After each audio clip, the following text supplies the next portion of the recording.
మహాగణాధిపతయే నమః. శ్రీమాత్రే నమః. మాచిరాజు భక్తి ప్రేక్షకులందరికీ నమస్కారం. డిసెంబర్ 11వ తేదీ నుంచి డిసెంబర్ 20వ తేదీ వరకు ఈ 10 రోజుల్లో మేషాది ద్వాదశ రాశులకి రాశి ఫలితాలు ఎలా ఉంటాయో, 10 రోజుల్లో గ్రహాల సంచారం ఎలా ఉందో, ఏ గ్రహాలు అనుకూలిస్తున్నాయో, ఏ గ్రహాలు వ్యతిరేకంగా ఉన్నాయో, ఈ 10 రోజుల్లో కూడా వ్యతిరేకించే గ్రహాలు అనుకూలంగా ఉండాలంటే ద్వాదశ రాశుల వాళ్ళు ఎటువంటి పరిహారాలు చేసుకోవాలో, ఏ దేవీ దేవతల ఆలయ దర్శనం చేసుకోవాలో, ఏ మంత్రాలు చదువుకోవాలో, ఎటువంటి స్తోత్రాలు వినాలో, సకల దేవతా స్వరూపమైన గోమాతకు ఎటువంటి ఆహారం తినిపించాలో, ఈ 10 రోజుల్లో ద్వాదశ రాశుల వాళ్ళకి రాశి ఫలితాలు ఏ విధంగా ఉండబోతున్నాయో ఈ వీడియోలో మనం తెలుసుకుందాం. తదుపరి వృషభ రాశి. వృషభ రాశి వాళ్ళకి డిసెంబర్ 11 నుంచి డిసెంబర్ 20వ తేదీ మధ్యలో గ్రహాల సంచారాన్ని పరిశీలించినట్లయితే సూర్యుడు 7, 8 స్థానాల్లో సంచారం చేస్తున్నాడు. మొదటి 5 రోజులు 7వ సంచారం చేస్తూ వ్యతిరేక ఫలితాలు ఇస్తున్నాడు. తర్వాత 5 రోజులు 8వ సంచారం చేస్తూ వ్యతిరేక ఫలితాలు ఇస్తున్నాడు. డిసెంబర్ 11 నుంచి డిసెంబర్ 15 వరకు సూర్యుడు 7వ స్థానంలో ఉండటం వల్ల ఆఫీసులో ఏ పని చేసినా మీరు సింగిల్గా చేసుకుంటేనే అనుకూల ఫలితాలు ఉంటాయి. వేరే వాళ్ళతో కంబైన్డ్గా మీరు చేస్తే క్రెడిట్ మొత్తం వాళ్ళకి వెళ్ళిపోతుంది. కాబట్టి మీ కొలీగ్స్తో కలిసి కాకుండా ఇండివిజువల్గా ఆఫీసులో మీ పని మీరు చేసుకోండి. అప్పుడు ఎలాంటి ఇబ్బందులు ఉండవు.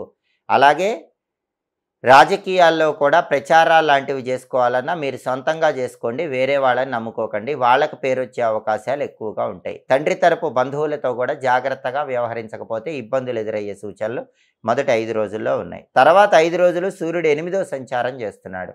ఆ సమయంలో ఆరోగ్యం పట్ల ప్రత్యేకమైన జాగ్రత్తలు తీసుకోవాలి. అనుకోకుండా అనారోగ్య సమస్యలు వచ్చే సూచనలు ఉన్నాయి. కంటికి కానీ గుండెకి కానీ సంబంధించిన అనారోగ్య భావనలు ఇబ్బంది పెట్టేటటువంటి సూచనలు కూడా తర్వాత 5 రోజుల్లో డిసెంబర్ 16 నుంచి డిసెంబర్ 20 మధ్యలో ఎక్కువగా ఉన్నాయి. ఆఫీసులో మీరు ఎంత కష్టపడ్డా సరే కష్టానికి తగిన ప్రతిఫలం రాకుండా ఇబ్బంది పడేటటువంటి అవకాశాలు కూడా ఉన్నాయి. అంటే సూర్యుడి బలం లేదు. సూర్యుడు 7, 8 స్థానాల్లో వృషభ రాశికి ఈ డిసెంబర్ 11 నుంచి డిసెంబర్ 20 మధ్యలో వ్యతిరేక ఫలితాలు ఇస్తున్నాడు. సూర్యుడి అనుకూలత పెరగాలంటే వృషభ రాశి వాళ్ళందరూ కూడా తప్పకుండా ప్రతిరోజు ఓం నమో నారాయణాయ అనే అష్టాక్షరి మంత్రాన్ని 21 సార్లు చదువుకోండి. అలాగే విష్ణు పంజర స్తోత్రము అని ఒక స్తోత్రం ఉంటుంది. ఆ స్తోత్రాన్ని వినే ప్రయత్నం చేయండి. నానబెట్టిన గోధుమలు బెల్లంతో కలిపి గోమాతకు తినిపించండి. 1.25 కేజీ గోధుమలు ఎరుపు రంగు వస్త్రంలో మూటగట్టి బ్రాహ్మణుడికి దానం ఇవ్వండి. ఇలా చేస్తే సూర్యుడిచ్చే వ్యతిరేక ఫలితాలన్నీ తొలగింపజేసుకొని అనుకూల ఫలితాలు అందిపుచ్చుకోవచ్చు. అలాగే డిసెంబర్ 11 నుంచి డిసెంబర్ 20 మధ్యలో బుధుడు 7వ స్థానంలో సంచారం చేస్తూ వ్యతిరేక ఫలితాలు ఇస్తున్నాడు. కాబట్టి వృషభ రాశి వాళ్ళకి ఈ సప్తమ బుధ సంచారం వల్ల ఏం జరుగుతుందంటే విద్యార్థులు ఎవరైనా సరే కంబైన్డ్ స్టడీస్ చేస్తే ఇబ్బంది వస్తుంది. కంబైన్డ్ స్టడీస్లో టైం వేస్ట్ అయిపోయే అవకాశాలు ఉంటాయి. కంబైన్డ్ స్టడీ చేసినప్పుడు వేరే వాళ్ళకి ఆ కంబైన్డ్ స్టడీస్ వల్ల బెనిఫిట్స్ ఉంటాయి కానీ మీకు బెనిఫిట్స్ తక్కువ ఉంటాయి. అలాగే ఉద్యోగం చేసే చోట కూడా వేరే వాళ్ళతో కలిపి మీరు ఏదైనా పని చేస్తే క్రెడిట్ వాళ్ళకి వెళ్ళిపోతుంది.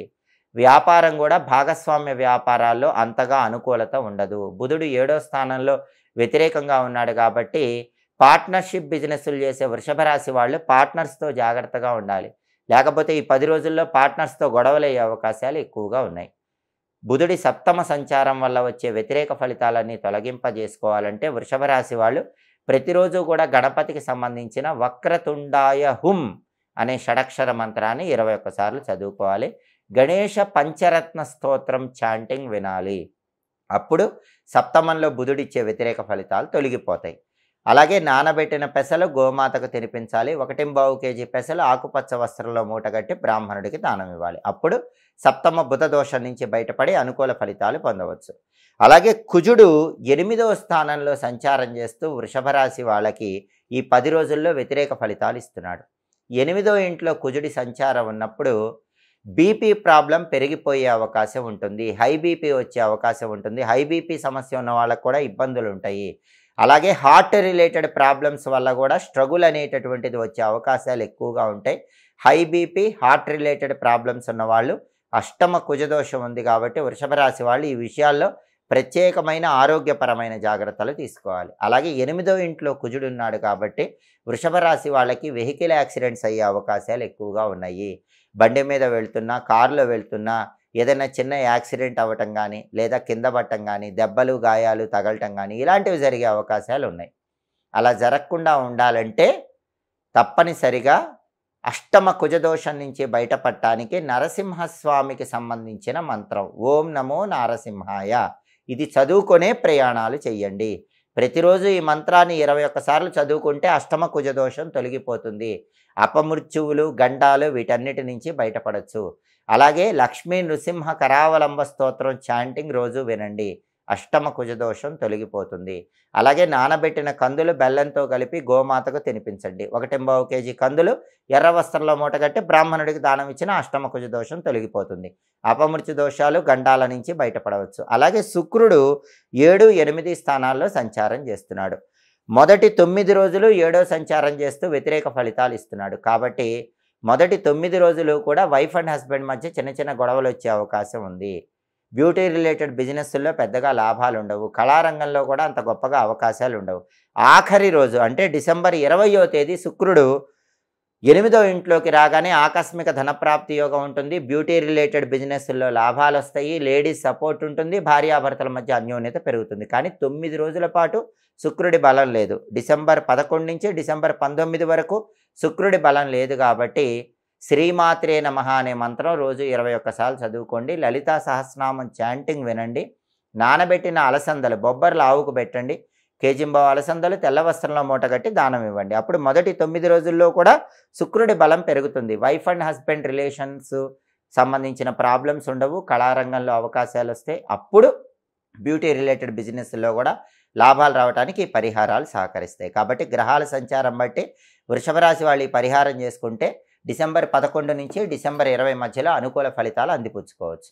ఆధునిక కాలంలో ఎంత కష్టపడి చదువుకున్నా కష్టానికి తగిన ఉద్యోగం రాక చాలామంది బాధపడుతున్నారు.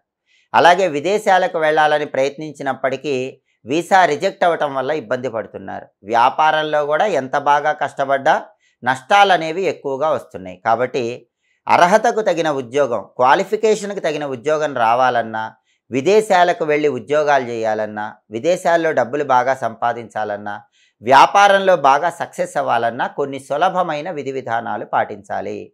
ఎవరికైనా సరే ఉద్యోగం తొందరగా రావాలంటే ఉద్యోగకారకుడు గణపతి కాబట్టి గణపతికి సంబంధించినటువంటి ఓం క్షిప్రప్రసాదనాయ నమః అనే మంత్రాన్ని రోజు 21 సార్లు చదువుకోండి. ఓం క్షిప్రప్రసాదనాయ నమః ఈ మంత్రాన్ని కానీ, లేదా గం క్షిప్రప్రసాదనాయ నమః ఈ మంత్రాన్ని కానీ రోజు 21 సార్లు చదువుకుంటే గణపతి అనుగ్రహం వల్ల తొందరగా ఉద్యోగ ప్రాప్తిని సిద్ధింపజేసుకోవచ్చు. అలాగే విష్ణుమూర్తికి సంబంధించి ఇంకో మంత్రం ఉంది. ఓం వషట్కారాయ నమః ఈ మంత్రాన్ని రోజు 21 సార్లు చదువుకున్న తొందరగా ఉద్యోగ ప్రాప్తి యోగం ఉంటుంది.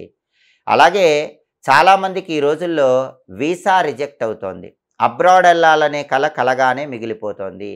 అబ్రాడ్ తొందరగా వెళ్ళటానికి ఒక అద్భుతమైన మంత్రం ఉంది. ఆ మంత్రం ఏంటంటే ఓం కాలపాశధరాయ నమః ఇది మంత్రం. అబ్రాడ్ వెళ్ళాలి, అక్కడ చదువుకోవాలి, అక్కడ ఉద్యోగాలు చేయాలి, అబ్రాడ్లో బాగా సక్సెస్ అవ్వాలని భావించే వాళ్ళు ఎవరైనా సరే ఓం కాలపాశధరాయ నమః అనే మంత్రం రోజు 108 లేదా 54 లేదా 21 సార్లు చదువుకోండి. 41 రోజుల పాటు ఈ మంత్రం రోజు 108 సార్లు చదివితే 41 రోజులు పూర్తయిన తర్వాత వీసా ఇంటర్వ్యూకి వెళితే వీసా ఇంటర్వ్యూలో సక్సెస్ అయ్యే అవకాశం చాలా ఎక్కువగా ఉందని పరిహార శాస్త్రంలో చెప్పారు. అలాగే వీసాలు అప్రూవ్ అవ్వాలంటే గణపతిని 21 రోజుల పాటు తెల్ల జిల్లేడు పూలతో పూజించాలి. ఇంట్లో గణపతి ఫోటో దగ్గర ప్రమిదలో కొబ్బరి నూనె పోసి 5 ఒత్తులేసి దీపం పెట్టి 21 రోజుల పాటు ప్రతిరోజు గం గణపతయే నమః అనే మంత్రం చదువుతూ తెల్ల జిల్లేడు పూలతో గణపతిని పూజించండి. గణపతికి బెల్లం ముక్క నైవేద్యం పెట్టండి. ఇలా 21 రోజులు గణపతిని తెల్ల జిల్లేడు పూలతో పూజిస్తే 21 రోజులు పూర్తయిన తర్వాత వీసా ఇంటర్వ్యూకి వెళితే వీసా అప్రూవల్ వచ్చే అవకాశాలు ఎక్కువగా ఉన్నాయి. విదేశాలకు సులభంగా వెళ్ళవచ్చు. అలాగే చాలామంది ఎంత ప్రయత్నించినా వ్యాపారంలో నష్టాలు వస్తూ ఇబ్బంది పడుతూ ఉంటారు. వ్యాపారంలో నష్టాలు ఎక్కువగా వస్తున్న వాళ్ళు, వ్యాపారంలో లాభాలు తక్కువగా వస్తున్న వాళ్ళు, వ్యాపారంలో పోటీ ఎక్కువగా ఉన్నవాళ్ళు వ్యాపార పరంగా మంచి పురోభివృద్ధి సాధించాలంటే, వ్యాపారం 3 పువ్వులు 6 కాయలుగా విరాజిల్లాలంటే ఎప్పుడైనా సరే బుధవారం రోజు దానిమ్మ మొక్క దేవాలయ ప్రాంగణంలో నాటి రండి. దానివల్ల వ్యాపారంలో మంచి పురోభివృద్ధి ఏర్పడుతుంది. అలాగే మీరు ఏ వ్యాపారం చేస్తున్నా సరే లక్ష్మీదేవి చిత్రపటాన్ని వ్యాపార సంస్థలో ఉంచి ఉదయం మీ షాపు తెరవగానే లక్ష్మీదేవి చిత్రపటం దగ్గర దీపాన్ని వెలిగించి కొబ్బరి పంచదార కలిపి నైవేద్యంగా సమర్పించండి. మీ బిజినెస్ ప్లేస్కి వచ్చేటటువంటి కస్టమర్లందరికీ ఆ కొబ్బరి పంచదార కలిపినటువంటి ఆ ప్రసాదాన్ని పంచిపెడుతూ ఉండండి. దీనివల్ల క్రమక్రమంగా వ్యాపారంలో మంచి పురోభివృద్ధి ఏర్పడుతుంది. అలాగే చాలామందికి వ్యాపార సంస్థలకి దృష్టి దోషం ఉండటం వల్ల కూడా ఇబ్బంది పడుతూ ఉంటారు. వ్యాపార సంస్థలకి దిష్టే ఎక్కువై వ్యాపారం సరిగ్గా నడవని వాళ్ళు ఏం చేయాలంటే మంగళవారం రోజు, బుధవారం రోజు, అమావాస్య రోజు ఒక నిమ్మకాయ కోసి ఆ 2 నిమ్మకాయ చెక్కల మీద కూడా పసుపు కుంకుమ వేసి మీ వ్యాపార సంస్థకి ఇరువైపులా రాళ్ల ఉప్పు పోసి ఆ రాళ్ల ఉప్పు మీద ఈ నిమ్మకాయ ముక్కలు ఉంచండి. మీరు మీ షాప్ క్లోజ్ చేసి బయటికి వెళ్ళే సమయంలో ఆ రాళ్ల ఉప్పు, నిమ్మకాయ ముక్కలు, పసుపు కుంకుమ రాసినవి ఎవరు తొక్కని చోట చెట్టు మొదట్లో వేయండి. ఈ శక్తివంతమైన పరిహారాలు చేసుకుంటే వ్యాపారం బాగుంటుంది. వ్యాపారంలో కూడా బ్రహ్మాండమైన సక్సెస్ ఉంటుంది. వ్యాపార సంస్థకు ఉన్నటువంటి దృష్టి దోషాలు తొలగింపజేసుకోవచ్చు, మంచి పురోభివృద్ధి సాధించవచ్చు. కాబట్టి ప్రధానంగా ఉద్యోగపరంగా, విదేశీయాన పరంగా, వ్యాపార పరంగా ఈ సులభమైన పరిహారాలు చేసుకోవటం, ఈ మంత్రాలు చదువుకోవటం ద్వారా ఈ సమస్యల నుంచి బయటపడి సమస్త శుభాలను సిద్ధింపజేసుకోండి. ఎప్పటికప్పుడు జ్యోతిష శాస్త్ర పరంగా గ్రహాల సంచారంలో మార్పు గురించి తెలుసుకోవాలనుకుంటున్నారా? గ్రహాలు మారినప్పుడు గ్రహాల సంచారంలో మార్పు ద్వాదశ రాశుల మీద ఎలాంటి ప్రభావాన్ని కలిగింపజేస్తుందో తెలుసుకోవాలనుకుంటున్నారా? అయితే మాచిరాజు భక్తి ఛానల్ తప్పకుండా చూడండి. జ్యోతిష శాస్త్రానికి సంబంధించిన అన్ని ఆసక్తికరమైన విశేషాంశాల కోసం మాచిరాజు భక్తి ఛానల్ తప్పకుండా సబ్స్క్రైబ్ చేసుకోండి. మా వీడియోస్ మీకు నచ్చినట్లయితే మా ఛానల్ లైక్ చేసి కామెంట్ చేసి మా ఛానల్ వీడియోస్ 10 మంది మిత్రులకు షేర్ చేస్తూ దాంతో పాటుగా సబ్స్క్రైబ్ చేసుకోండి. సర్వే జనాః సుఖినో భవంతు. స్వస్తి.